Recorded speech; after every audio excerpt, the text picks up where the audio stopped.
Petsikina trano no hitsidiana ny tokantranonao ary mila izay efa mandray am-pony hafatra izay fampisarana eto an-trany ianao. Mibetsika isan'andro mantsy ny fanahin'Andriamanitra mba hitondranao amin'ny lalana marina ary natao indrindra ny fandaharana toy izao mba hitondrana lesona ka ny fanahy no ampitoetra izany anatinao avy eo. Ilay hiran'ny ambasadora ilay feo no andeha ho arahintsika isaintsainantsika izany fanahy masin'Andriamanitra izany.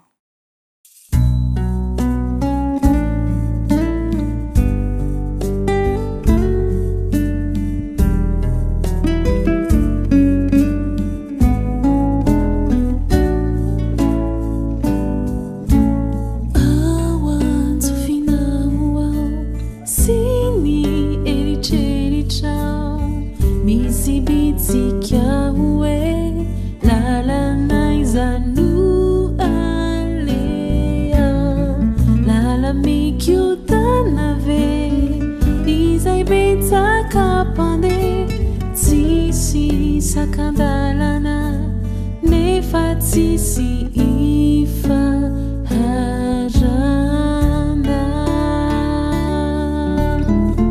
miangavy anao tiany izay atao fa hoy ny teny namarireny de tsy voatery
olona feno fanahy dia olona mitombo fahendreny ka mahazo antoka ny fahombiazana satria efa nametraka an'Andriamanitra ao aloha lalana tamin'ny fiainana rehetra izy.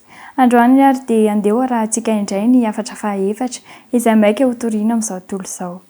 Andeha ary horasintsika avy hatrany i Pasteur Fandera Andriamparatiana.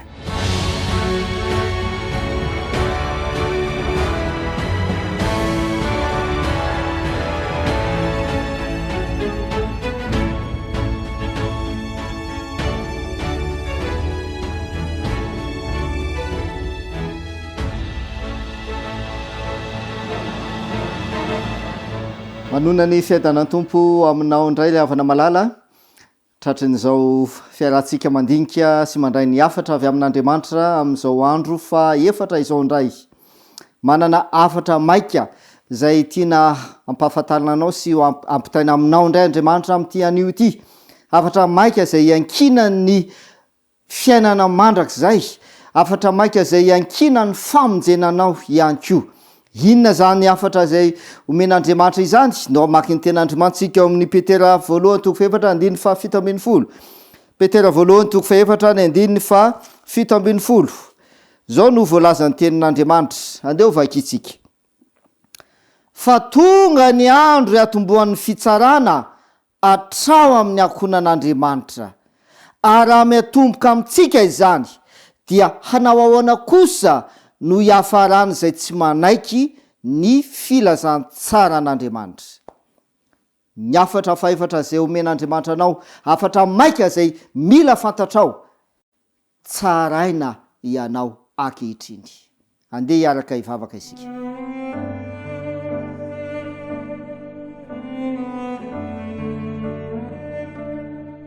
Rainay izay ny an-danitro, manana afatra lehibe ampahafantarina anay ianao ankehitriny. Afatra izay iankina ny fiainanay mandrakizay. Mitenena aminay amin'ny alalan'ny fanainao masina. Amin'ny anaran'i Jesosy. Amen.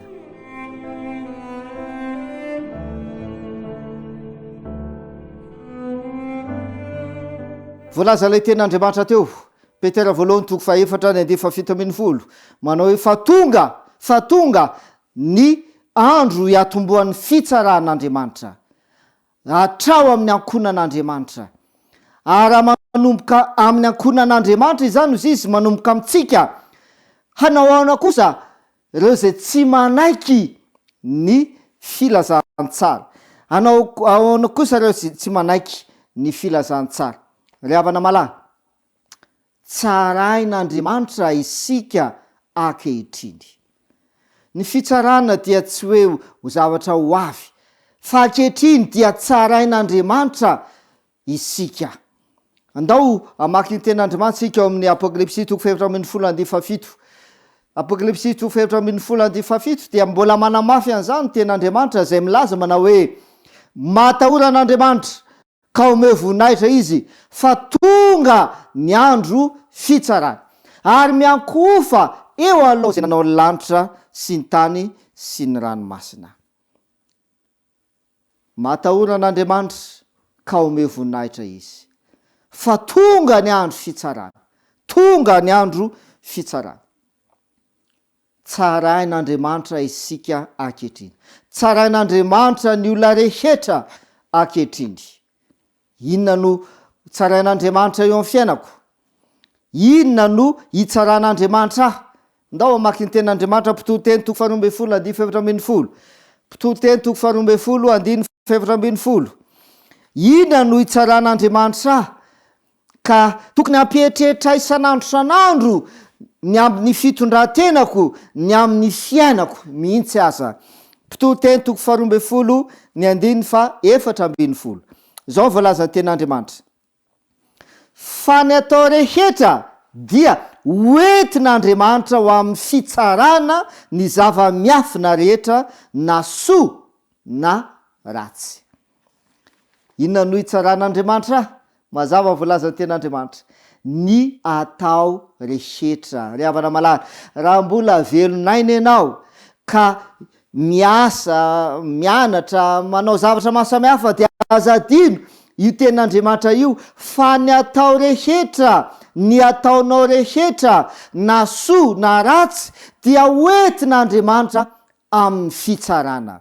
Tsarain'andriamanitra ny asanao rehetra, tsarain'andriamanitra ny ataonao rehetra. Ary zany mahatonga ny ten'andriamanitra manolo hevitra antsika manao hoe araraoty ny andro azo anaovan-tsoa fa ratsy zao fiainana izao.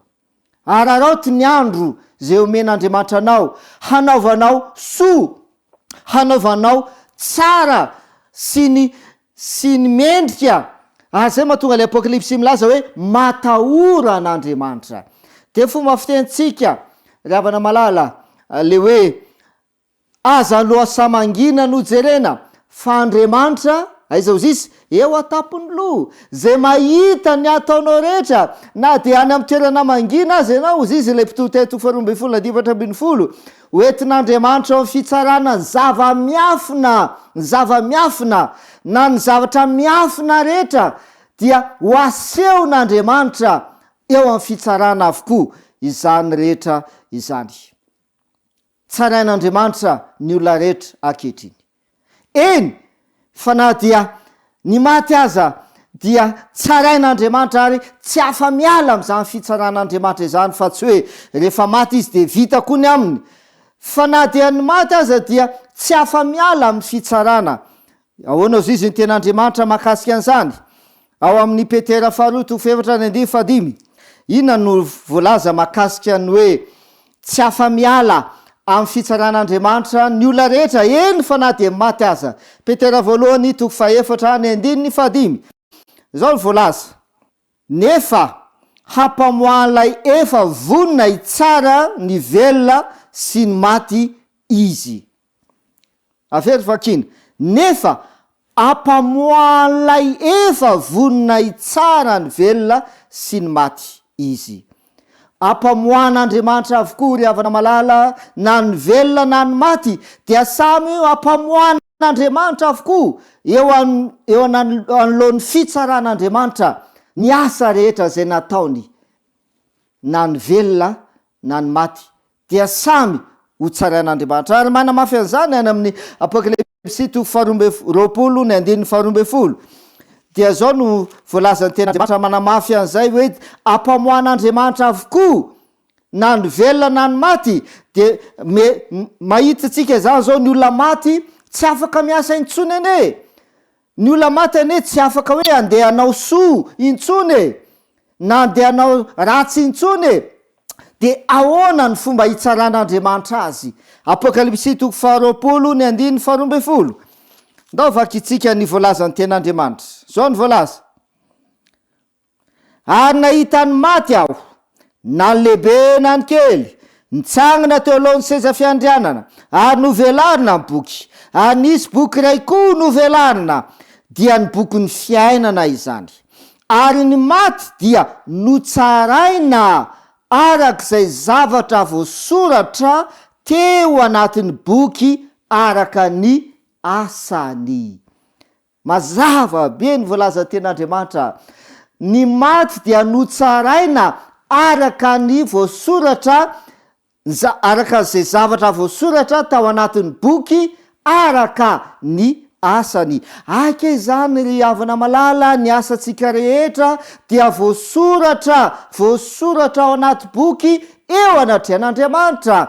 Ka rehefa maty ianao, tsy afaka mbola hanao asa intsony ianao, tsy afaka manao ninina intsony ianao, fa maty ianao dia tsarain'andriamanitra lay maty arak'izay voasoratra ao amin'ny boky araka ny asa zay nataony no hitsaran'andriamanitra azy. Zay ry havana malala mahatonga le hoe araraoty ny andro azo anaovana soa. Ny ataontsika rehetra dia voasoratra eo anatrehan'andriamanitra. Tsy misy miafina eo anatrehan'andriamanitra ny ataontsika rehetra. Dia ny ten'andriamanitra amin'ny Jeremia 2:2-20 de milaza amintsika fa manoloana an'izany fitsarana izany dia misy ina zavatra azonao atao manoloana zany fitsaran'andriamanitra izany. Ao am' Jeremia 2:2 zao voalazany ten'andriamanitra de ozy izy: fa na dia misasa sira azo azy ianao ka makalavenina betsaka hanadiovana anao, ny elokao dia mbola voasoratra eo anatrehako ihany o Jehova. Riavana malala, na dia manao fomba rehetra azy isika hanadiovana atsika, hanesorana ny elokotsika, de mazava voalazany ten'andriamanitra eto fa ny elokao o Jehova, ny elokao de mbola voasoratra eo anatrehako ihany. Ina ny vahaolana ao anao? Zay ny afatra maika zay omeny tompanao am' ty andro faefatra ity. Raha tsarain'andriamanitra ianao ankehitriny, tsarain'andriamanitra ny asanao rehetra. Manahoana moa ny asatsika? Ratsy anie ny asatsika. Ten'andriamanitra de milaza fa samy efa nanota izy rehetra ka tsy manana voninahitra avy amin'andriamanitra. Ny asatsika rehetra dia ratsy avokoa. Ny ten'andriamanitra milaza zany any am' Genesis 4:4 fa ny fisaina fono izy izy dia ratsy ihany mandritry ny andro, zavatra efa nseho tany amin'ny andro taloha zany ary iainatsika ankehitriny. Fa ny fisainana, ny fikasana ny ao am-potsikao dia ratsy avokoa ane. Ary apôstôly Paoly ane de milaza an'izany hoe tsy ny tsara zay sitrako no ataoko fa ny ratsy zay tsy sitrako no ataoko. Mba te hiezaka ihany anao ny tsara, mba te hiezaka ihany ny anao soa, fa tsy mety, tsy mahavita isika satria mpanota. Zay mahatonga le teny am' Jeremia 2:2 manao hoe na dia misasa makasira azo azy ianao, makalavenina betsaka hanadiovana anao, ny elokao de mbola voasoratra eo anatrehako ihany ho Jehova. Manoloana ny fitsaran'andriamanitra dia voaeloka isika. Manoloana ny fitsaran'andriamanitra dia voaeloka ho faty ary diso meloka itsika tsiraray avy. Inona ny vahaolana ao atsika? Andehitsika amaky ny ten'andriamanitra. Jaona voalohany 2:2. Jaona voalohany 2:2. Ahoana voalaza ny ten'andriamanitra? Zao ny voalaza: anaka, izany zavatra zany no soratako aminareo mba tsy hanotanareo. Ary raha misy manota dia manana solovava ao am'ray isika, dia Jesosy Kristy lay marina. Isorana ny tompo satria vonina ny solovavatsika Jesosy. Milaza io ten'andriamanitra io fa raha misy manota dia manana solovava ao am'ray isika, dia Jesosy Kristy. Riavana malala, mbola vonina ny solovavanao Jesosy Kristy. Raha tsarain'andriamanitra ianao ankehitriny, tsarain'andriamanitra ny asanao rehetra, na soa na ratsy, eny fa na dia maty aza dia tsy afa-miala am'izany fitsarana izany. Fa ianao zay velona ankehitriny dia manana tombontsoa satria mbola afaka manapa-kevitra ianao ny maka an' Jesosy Kristy hisolovavanao. Mbola manana tombontsoa ianao ny manatona lay mpisolovava de tsy iza fa Jesosy Kristy. Izy rerany no afaka anafaka anao ao am'izany fitsarana izany. Ary izy no miteny ao am' Jaona 2:9-13. Jaona 2:9-13. De zao ny voalazany ten'andriamanitra, zao ny lazainy Jesosy Kristy lay mpisolovava. De ozy izy: raha ny zanaka no anafaka anareo dia ho afaka tokoa ianareo.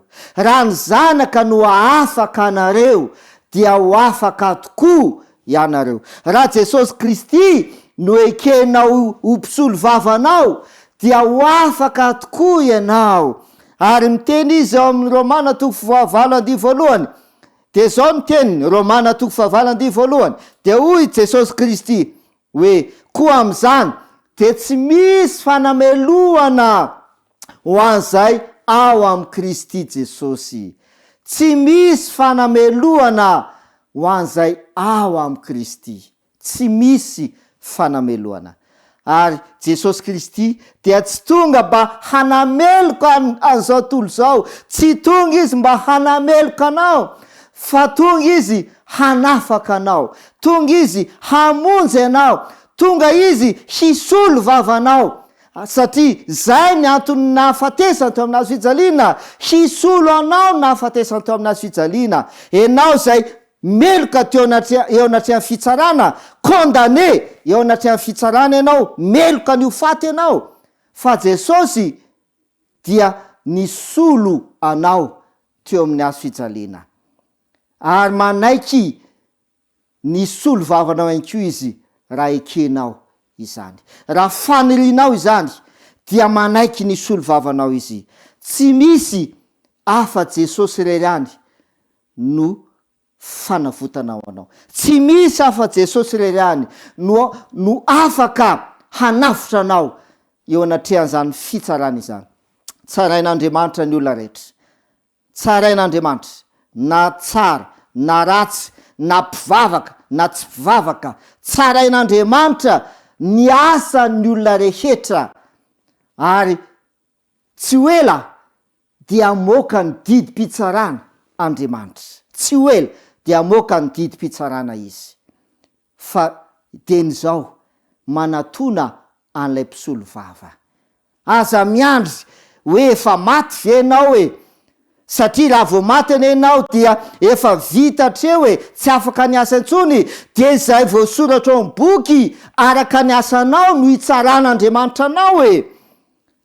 Aza miandry an'izany fotoana izany, fa amin'izao fahavelomanao zao dia misaoran'Andriamanitra fa mbola famonjenanao zany, mbola te hamonjy anao Andriamanitra, satria te hanafaka anao izy. Inona ny tokony ataonao? Andeha maki ny ten'Andriamanitra tsika amin'ny Jaona voalohany toko voalohany 1:7. Jaona voalohany toko voalohany 1:7.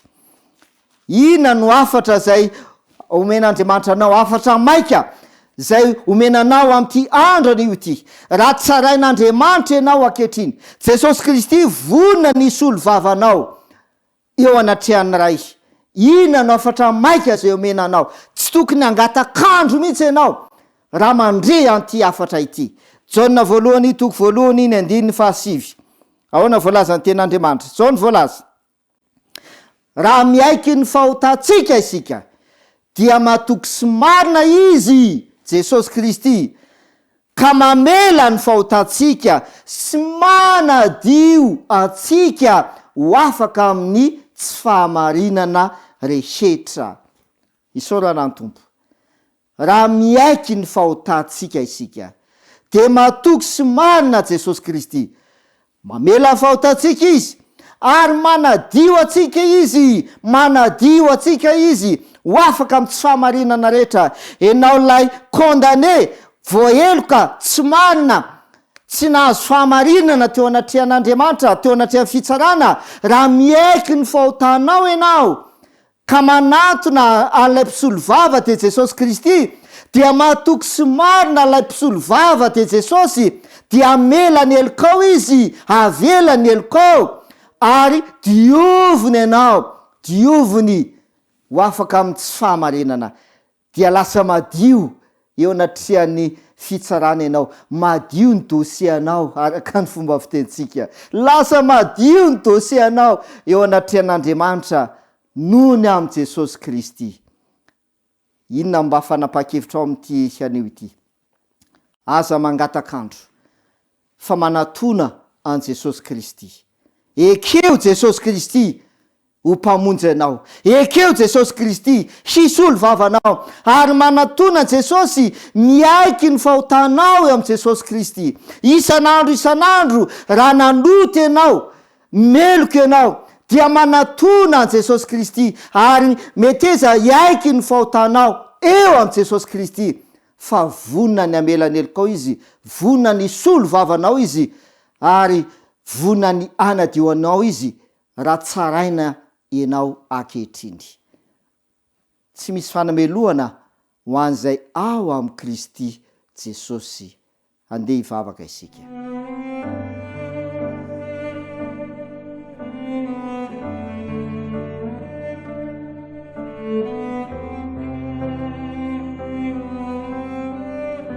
raha inay zay ny an-danitra misaotra noho ny amin'ny famonjenao tsarainao ny olona rehetra eny fa na teny maty aza kanefa manana fahafahana amin'ny alalan'i Jesosy Kristy azony atao ny hoafaka amin'ny alalan'i Jesosy Kristy zay milaza fa vonona nisy olo vavanay izy eo anatrehanao ny angatahanao aminay ny andrasanao aminay Jesosy eo dia ny hanaiky anao ho mpamonjy ny hanaiky anao sy handray anao mba ho hisy olo vavanay ary indrindra hiaiky ny fahotanay eo aminao tsy hanafina ny fahotana satria zay manafina ny fahotana tsy ambinina fa hiaiky ny fahotana eo aminao tokoa satria meloko izahay mpanoty izahay voaheloko izahay eo anatreha fitsarana dia miantoraka eo aminao zay Jesosy